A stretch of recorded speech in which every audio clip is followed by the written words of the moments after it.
When the ultimate thrill becomes the final fall, even the most experienced professionals can't escape fate's deadly grip. These are the shocking stories of 6 bungee jumping tragedies that forever changed the extreme sports industry, where split-second decisions, hidden dangers, and catastrophic failures turned dreams of adrenaline into nightmares of death. It was April 12, 2015, when Ellis Graham's quest for a new beginning would end in tragedy at a crane-based bungee jumping site in Nevada. Ellis, a 42-year-old financial analyst, had spent most of his adult life buried in spreadsheets and risk assessments for a major investment firm.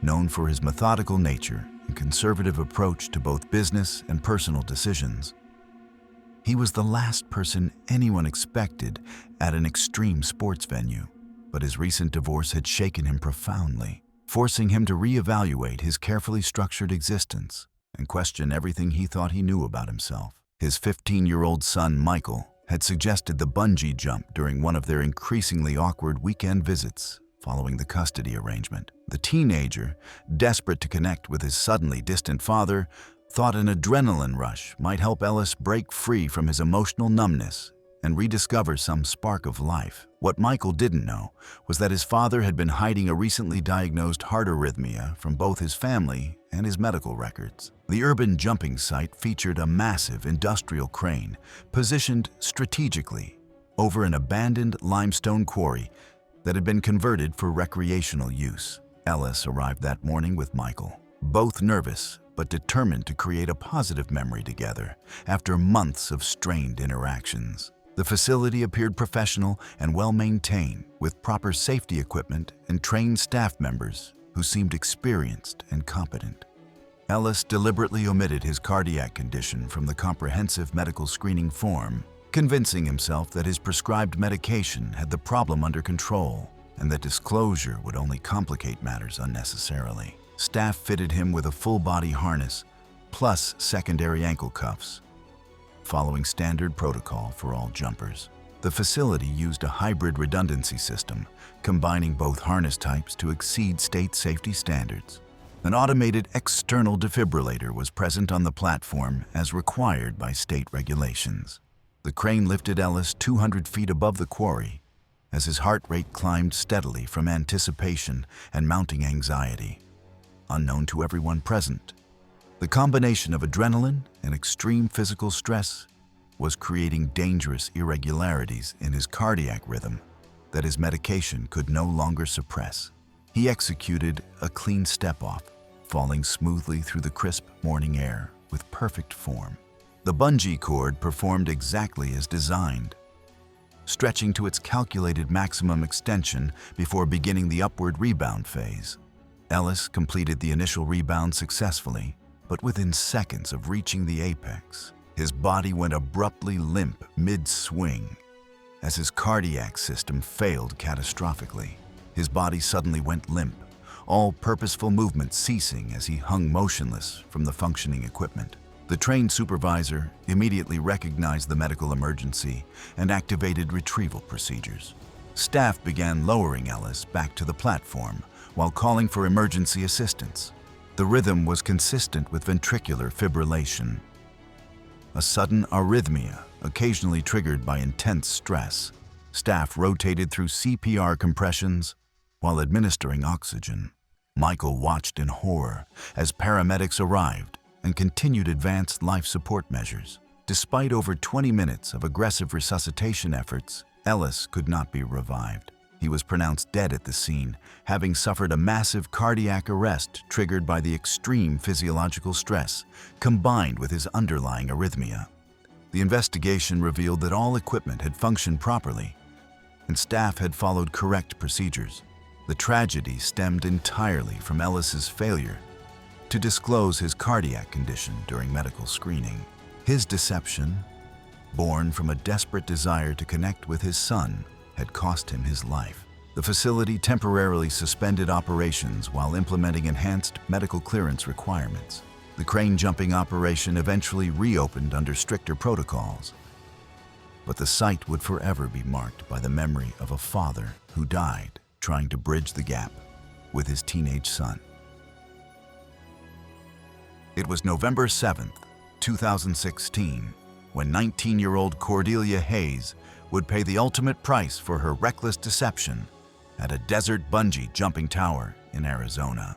Cordelia was a psychology student, known for her impulsive nature and obsession with creating viral social media content. Investigation of her social media accounts would later reveal an escalating pattern of increasingly dangerous stunts, each carefully documented and shared with her growing online following. She arrived at the purpose-built jumping tower with 3 sorority sisters. The facility featured a permanent structure rising 250 feet above a rocky canyon, specifically designed for bungee operations. What her friends didn't know was that Cordelia had lied extensively on her booking form. She claimed to be 21 and listed previous bungee jumping experience that didn't exist. Her fabricated credentials would later be discovered during the investigation when authorities cross-referenced her claims with actual jump records. The tower was experiencing an unusually busy day, with multiple groups cycling through. Staff members were managing higher than normal volumes, creating an environment where attention to detail became compromised. During the safety briefing, witnesses reported that Cordelia was more focused on adjusting her hair and checking her wireless microphone than listening to critical instructions. Her inexperience showed as she struggled with the harness fitting process, but her false confidence prevented her from asking for clarification. The jump master fitted her with a standard safety system consisting of a full-body harness plus ankle cuffs. However, Cordelia's distraction led her to misadjust the harness after the demonstration. The staff member, dealing with cue pressure, failed to conduct the thorough double-check that protocol demanded. Cordelia was unaware that her harness had been improperly routed through the friction buckles, with the webbing only partially threaded through the mechanism. Her ankle cuffs were positioned too low on her ankles and inadequately tightened, sitting below the ankle bones rather than securely above them. Positioning the cuffs below the malleolus allowed them to slide downward rapidly once the cord was loaded under full force. Arms flailing wildly as she ignored proper form instructions. Her uncontrolled movements during freefall created rotational forces that stressed the improperly fitted equipment. As the bungee cord reached maximum extension and began rebounding, the partially threaded harness buckles began slipping under extreme forces. The loosely positioned ankle cuffs started sliding downward off her feet, rotating and losing their grip entirely. As the cuffs slipped away, the full load transferred to the misrouted harness. The partially threaded webbing continued sliding through the friction buckles until the harness could no longer maintain support. The impact caused massive blunt force trauma throughout her body. She was pronounced dead at the scene despite immediate emergency response efforts. State regulatory authorities launched a comprehensive investigation that exposed multiple safety violations at the facility. The operator faced criminal negligence charges and lost their operating license. New state regulations were implemented, requiring additional safety checks and staff certification, with Cordelia's case cited as the primary catalyst for these local regulatory changes. It was June 18, 2017, when 35-year-old Caspian Reed's expertise in structural engineering would become tragically ironic at a historic railway trestle in West Virginia. Caspian worked as a civil engineer specializing in structural integrity assessments and bridge renovations. Investigation records would later show his reputation for identifying potential failure points in aging infrastructure. Personal files revealed an obsession with historic bridges. The railway trestle was a 1920s steel and timber structure converted from freight service to recreational bungee jumping. Digital evidence showed Caspian had researched this bridge for months, drawn to its riveted steel beams and timber supports. He arrived with his wife, Jennifer, and their 2 young children, planning a family outing combining his professional interests with an adrenaline-pumping experience. Recent torrential rainfall had swollen the river significantly, jump operators conducted standard visual inspections, noting minor surface scour around visible bridge foundations. The bridge's annual engineering inspection, conducted 8 months earlier, did not include an underwater assessment of the pier foundations. Their assessment indicated acceptable safety parameters based on what could be observed above the waterline. What nobody could detect was that flooding had severely undermined a critical bridge pier's concrete footings beneath the murky river. The underwater scour had washed away supporting material far below the waterline, leaving the foundation catastrophically compromised and invisible to surface inspections. The jump proceeded normally through Caspian's descent and bungee extension. Unknown to anyone present, the undermined pier was already at the point of imminent collapse as Caspian was being retrieved. The compromised foundation finally gave way under the pier's own weight. The timing was purely coincidental. The central span supported by the failed pier collapsed as steel beams twisted and timber supports splintered. Only the section above the compromised pier failed, leaving approach spans intact. Caspian was struck by falling steel beams and concrete debris, unable to escape while attached to the bungee cord. Emergency responders worked for hours with heavy equipment to reach him through the wreckage. Caspian was pronounced dead at the scene. The coroner confirmed blunt force trauma from collapsing structural debris as the cause of death. The investigation revealed how underwater scour had progressed beyond what surface inspections could detect. The tragedy led to new West Virginia state regulations requiring underwater foundation inspections for converted recreational infrastructure. The bridge site was permanently closed and demolished. It was September 22, 2015, when 38-year-old Shepard Knox's professional paranoia would prove tragically insufficient to protect him from a calculated act of sabotage at a Colorado bridge. Shepard worked as a security consultant specializing in risk assessment and vulnerability analysis. His methodical nature and deep skepticism had made him highly sought after by companies looking to identify potential threats. What brought Shepard to the high bridge wasn't personal thrill-seeking, but professional duty. He had been contracted by an insurance company to conduct a safety evaluation of extreme sports venues, requiring him to experience the operations firsthand. The bridge jumping facility had recently undergone significant staff turnover, creating gaps in security protocols. Access control to the equipment storage shed was under revision, and a new camera surveillance system remained only partially installed. Shepard arrived with his characteristic attention to detail, immediately noting security vulnerabilities. He casually inquired about tamper-evident seals on equipment, only to learn that such measures were scheduled to arrive the following week. The bungee cord selected for his jump appeared completely normal during visual inspection. What couldn't be detected was subtle sabotage that would only be discovered through forensic analysis. Shepard executed a clean dive from the platform, positioned 280 feet above the rocky riverbed. The bungee cord initially performed exactly as expected, stretching smoothly through the first phase of his descent. As the cord approached the maximum extension, it catastrophically failed at the anchor point attachment. The cascade failure happened rapidly as the compromised stitching gave way under load. Observers heard distinct snapping sounds before complete separation occurred. Shepard found himself in free fall for the remaining distance to the rocky riverbed below.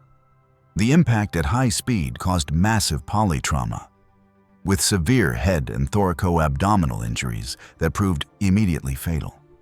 The site was immediately shut down and all equipment quarantined. Forensic analysis revealed evidence of deliberate tampering, microscopic cuts in the anchor point stitching that had been carefully concealed. Investigators concluded the stitching had been sabotaged while the cord was stored coiled. When the anchor loops were fully exposed and easy to access, investigation of facility access logs revealed unauthorized entry to the equipment storage area 3 days prior. Security footage analysis identified a recently terminated employee who had gained access using an unreturned keycard. Digital forensics recovered deleted text messages from the suspect's phone, expressing anger over his dismissal and threats against the facility. When confronted with this evidence, the former employee eventually admitted to the sabotage, claiming he had only intended to cause equipment failure, not death. The facility immediately implemented tamper-evident seals on all equipment, restricted storage access with comprehensive surveillance, and updated inspection protocols requiring forensic-level examination of anchor points and load-bearing connections. Shepard's death became a case study in the security consulting firm's training materials, ensuring that his expertise would continue protecting others from similar threats. It was August 3rd, 2018, when 27-year-old Tamsin Alcott's love for nocturnal adventures would lead to a fatal encounter with darkness at a floodlit platform in Idaho. Tamsin worked as a night shift supervisor at a regional logistics warehouse, coordinating freight operations during quiet hours when most people slept. Her natural affinity for nighttime activities had shaped both her career and personal interests. She thrived in darkness, finding peace in the stillness that others found unsettling. Unlike most thrill-seekers who preferred daylight adventures, Tamsin specifically sought out the rare nighttime bungee jumping experience. Only a handful of operators offered jumps after dark, making it an exclusive activity among extreme sports enthusiasts. She had been planning this particular jump for months. She arrived at the narrow canyon platform with her boyfriend, Derek, who harbored serious reservations about the nighttime conditions. The facility had invested heavily in powerful floodlights that illuminated the jumping platform, creating a dramatic contrast between the bright staging area and the pitch-black void beyond. The platform was positioned over a particularly narrow section of canyon, with rocky walls rising steeply on both sides. The canyon measured roughly 130 feet across, still narrow for bungee operations, but within local regulatory limits. During daylight hours, jumpers could easily maintain spatial awareness. At night, however, the canyon became an endless black abyss that played dangerous tricks on the human mind. The facility's safety briefing included specific warnings about darkness-induced disorientation, a phenomenon that affected even experienced jumpers when visual reference points were eliminated. Staff members emphasized the importance of trusting the equipment rather than relying on visual cues. Tamsin appeared confident as she was fitted with the full-body harness and ankle cuffs. The staff provided her with a protective helmet and explained that occasional wind gusts funneled through the narrow canyon, creating brief lateral forces during descent.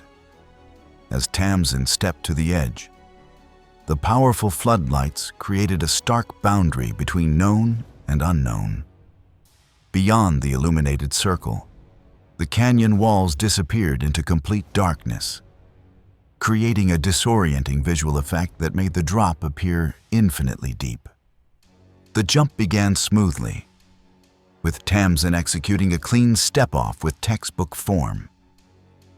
However, the complete absence of visual reference points immediately triggered severe vertigo, a reaction that staff later explained was common when jumpers lost all spatial anchors in darkness. In her disoriented state, Tamsin began making uncontrolled movements, desperately trying to find spatial orientation in the featureless darkness. These movements induced rotational forces that caused both her body and the bungee cord to begin spinning during descent. As the cord approached maximum extension, a brief wind gust funneled through the narrow canyon, creating additional lateral displacement amplified by her spinning motion. The combination pushed her trajectory toward the rocky canyon wall. Her right shoulder and helmeted head clipped the canyon wall just before full elongation, when lateral drift and rotation were still in motion. While her helmet absorbed much of the direct impact, significant force was still transmitted to her cervical spine and upper torso, causing immediate trauma.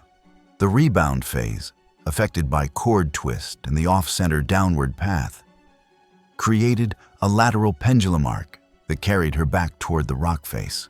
Tamsin struck the rocky surfaces 2 additional times, each impact causing further trauma despite the protective helmet. Jump staff immediately recognized the emergency and initiated controlled retrieval procedures. But Tamsin had already lost consciousness from the repeated impacts. She was completely unresponsive when brought back to the platform. She was transported to the nearest hospital, but continued resuscitation efforts failed. She died from blunt force trauma, including cervical spine injury and severe internal bleeding. The operator voluntarily suspended all nighttime operations pending a comprehensive safety review. Derek became an advocate for daylight-only policies at narrow canyon locations, working with local operators and regional outdoor safety groups to promote stricter nighttime guidelines. It was May 14, 2016, when 31-year-old Lorelei Finn's expertise in meteorology proved tragically insufficient at a desert bungee platform in New Mexico. Lorelei worked as a senior meteorologist for the Regional Weather Service, respected for her meticulous atmospheric analysis and ability to identify subtle weather pattern changes others missed. Her reputation for accuracy made her the go-to forecaster for critical weather events affecting public safety across the southwestern United States, with colleagues often seeking her expertise on complex atmospheric phenomena and severe weather prediction models. She had spent several days analyzing comprehensive weather models and real-time atmospheric data from multiple sources, cross-referencing satellite imagery and ground-based observations to confirm ideal conditions for outdoor recreational activities. The high-pressure system dominating the region showed remarkable stability, with no significant weather disturbances predicted for the entire southwestern corridor over the next 48-hour period, according to all major forecasting systems. Lorelei arrived with colleague Joseph, a skilled field technician specializing in atmospheric measurement equipment and data collection protocols, to document microclimate conditions for a research project studying canyon wind patterns and their effects on local weather systems. The facility's 300-foot jump platform was equipped with sophisticated weather monitoring stations providing continuous data on wind velocity, atmospheric pressure, and temperature variations throughout the day. Every instrument confirmed optimal jumping conditions: light winds under 5 miles per hour, crystal clear skies with unlimited visibility, and steady barometric pressure unchanged for 18 hours. Lorelei verified all data against National Weather Service reports and airport weather stations, and even checked the facility's backup sensors to ensure accuracy and cross-validate the readings. The desert environment appeared perfectly tranquil, with normal temperature patterns and consistently low humidity levels remaining stable. Every meteorological indicator suggested that favorable conditions would persist throughout the afternoon session without any atmospheric disturbances. Several miles away, a small thunderstorm had been dissipating, producing faint streaks of virga that evaporated before reaching ground. Unknown to anyone, a pocket of cooled air broke away from this formation, creating a dry microburst that sent an unexpected lateral gust across the canyon, just as Lorelei jumped. As the descending air mass hit the desert ground, it spread outward horizontally, generating a sudden lateral gust that funneled directly across the jump path. Lorelei's descent began as calculated, following the predicted trajectory. However, the sudden sideways wind caused her to swing toward the platform's edge, dramatically increasing the angular load on the bungee cord's anchor point. Investigators discovered this abrasion, combined with undetected internal fiber deterioration from hundreds of previous jumps, had critically weakened the cord's integrity at the anchor point. The wear was concealed beneath the outer protective sheath, making it impossible to identify during routine visual inspections. As Lorelei reached maximum extension, the compromised section failed, causing the cord to snap completely. Lorelei fell to the canyon floor below. Emergency personnel responded quickly, but the coroner confirmed her death was caused by massive blunt force trauma from the high-velocity impact. Joseph's observations of the wind change and dust patterns proved crucial to the investigators' understanding. Forensic analysis revealed extensive abrasion damage and fiber rupture at the anchor point, with the microburst identified as a contributing factor. The facility implemented stricter inspection protocols, mandatory replacement schedules, and improved anchor point padding. Local authorities required enhanced weather monitoring and operator training for all canyon-based facilities. Lorelei's death became a case study in meteorological risk and equipment safety, leading to policy changes and a memorial research grant for micro-weather hazard understanding, ensuring her legacy would help protect future adventurers. Thanks for watching. Want to see more? Click on your screen now. Click on your screen now. Click on your screen now.